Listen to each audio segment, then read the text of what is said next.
हर कोई studio industry में relevant रहने के लिए और पैसा कमाने के लिए अपना अपना एक सिनेमैटिक यूनिवर्स बनाना चाहता है, चाहे वो मार्वल क्यों ना हो या फिर डीसी। और अब तो बॉलीवुड वाले भी इस फॉर्मूला को यूज करने लगे। तुम रोहित शेट्टी का कॉप यूनिवर्स देख सकते हो या फिर स्पाई यूनिवर्स, या फिर तुम देख सकते हो मैडॉक हॉरर कॉमेडी यूनिवर्स। लेकिन सबसे पहले मूवीज में ये सिनेमैटिक यूनिवर्स का कॉन्सेप्ट लाया था यूनिवर्सल स्टूडियो, और ये फिर से अपना यूनिवर्स क्रिएट करने वाले थे जिसमें बहुत सारे मॉन्स्टर्स होने वाले थे। और उन सभी मॉन्स्टर्स को रोकने के लिए एक टीम भी थी जिसमें थे Tom Cruise, Johnny Depp, Russell Crowe, Bardem और सोफिया। लेकिन इनके अलावा भी बहुत नामी एक्टर्स थे इस यूनिवर्स में, जैसे एंजेलिना जोली फ्रैंकेस्टाइन की wife, Dwayne the Rock Johnson the Wolfman और चैनिंग टैटम के वैन हेल्सिंग। और इन सब में सबसे main Luke Evans as Dracula.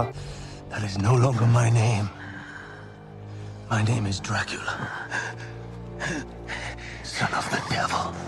लेकिन इतने बड़े एक्टर्स होने के बाद भी ये यूनिवर्स शुरू होते ही खत्म हो गया। तो आज मैं मॉन्स्टर यूनिवर्स को एक्सप्लेन करूंगा और क्यों हमें इस यूनिवर्स की कभी भी क्रॉसओवर मूवी देखने को नहीं मिली वो भी बताऊंगा। लेकिन ये सब बताने से पहले मेरी एक रिक्वेस्ट है, एक्चुअली दो लाइक और सब्सक्राइब। लेकिन बिना तुम्हारा टाइम वेस्ट करे, मेरा नाम है तनिष्क और तुम देख रहे हो सिनेक्रंच। तो इस ब्रह्मांड का सबसे पहला सिनेमैटिक यूनिवर्स था यूनिवर्सल मॉन्स्टर्स, जो बना था 1923 में। लेकिन ये यूनिवर्स स्टैब्लिश नहीं था डीसी की तरह। लेकिन फिर भी हमें कुछ सेम मॉन्स्टर एक दो मूवीज में देखने को मिल जाते थे जो मूवीज को कनेक्ट करवाते थे। यूनिवर्सल ने मॉन्स्टर्स के ऊपर अंधाधुन मूवीज निकाली थी जिन्होंने हॉरर जॉनर को एक बूस्ट दिया। लेकिन देखते देखते यूनिवर्सल समझ गया था कि उनके मॉन्स्टर्स आइकॉनिक बनते जा रहे हैं, और इसी के चलते 1999 में यूनिवर्सल ने एक मूवी निकाल दी, दी mummy.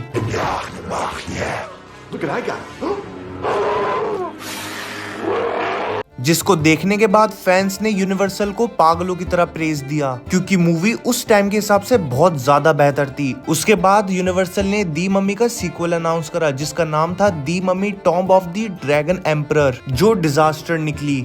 What the hell is even that? उसके बाद उन्होंने एक और फिल्म निकाली 2010 में, द वुल्फमैन। इसकी बात मैं नहीं कर सकता क्योंकि ये मूवी मैंने नहीं देखी और ऑडियंस ने भी। यूनिवर्सल थक चुका था कि उन्हें अब कुछ नया करना पड़ेगा, और 2012 की दी एवेंजर्स की सक्सेस के बाद यूनिवर्सल ने भी सोचा कि हमें भी कुछ ऐसा यूनिवर्स क्रिएट करना पड़ेगा। Excitement, and my second thought was fear. Just at the task of living up to the heritage of the monsters. I was a lifelong Universal Monsters fan. तो वो भी निकल गए अपना एक यूनिवर्स बनाने, और उस यूनिवर्स का नाम था मॉन्स्टरवर्स। लेकिन अफसोस की बात यह है कि वो नाम लेजेंडरी पिक्चर्स ने ऑलरेडी अपने नाम पे रख लिया था। और तुम्हें तो पता ही होगा मॉन्स्टरवर्स में कौन कौन सी मूवीज आती हैं।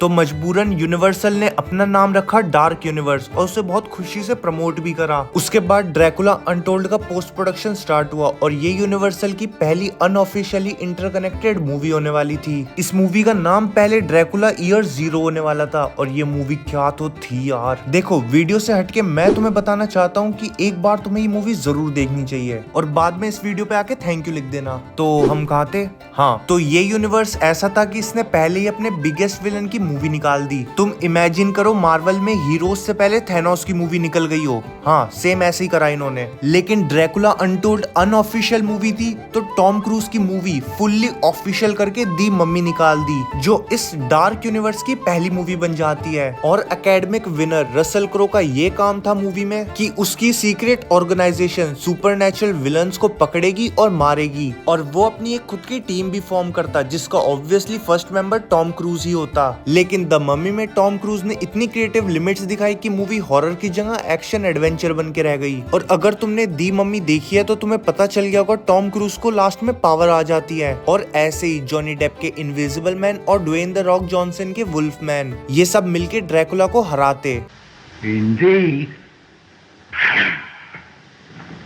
लेकिन एक्चुअल में दी मम्मी मूवी को बहुत बुरा बताया गया, और इस मॉन्स्टरवर्स या डार्क यूनिवर्स के प्लान्स को बकवास। मूवी के रिव्यू आ ही रहे थे, लेकिन स्टूडियोज वाले कैसे पीछे रह सकते हैं। वो फ्रैंकेस्टाइन एंड हिज ब्राइड की स्क्रिप्ट पे काम करने लगे, और रसल क्रो और बाकी क्रू मेंबर्स को भी मूवी में वापस लाया गया ताकि लोगों को लगे यहाँ से मूवी कनेक्ट होना स्टार्ट होगी। लेकिन जब मूवी के रिव्यूज आए तो स्टूडियोज को लगा अब रुक जाना चाहिए।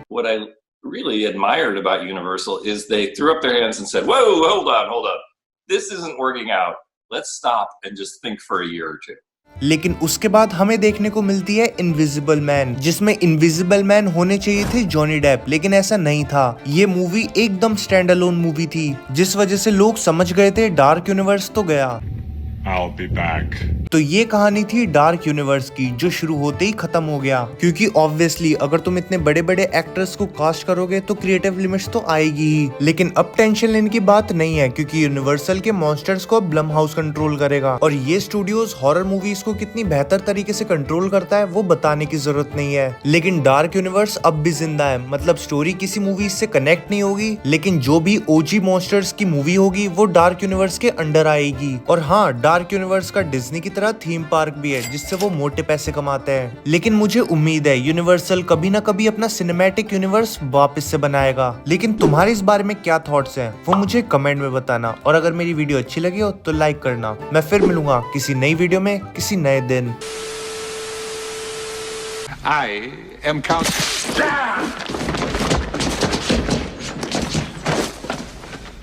Dracula.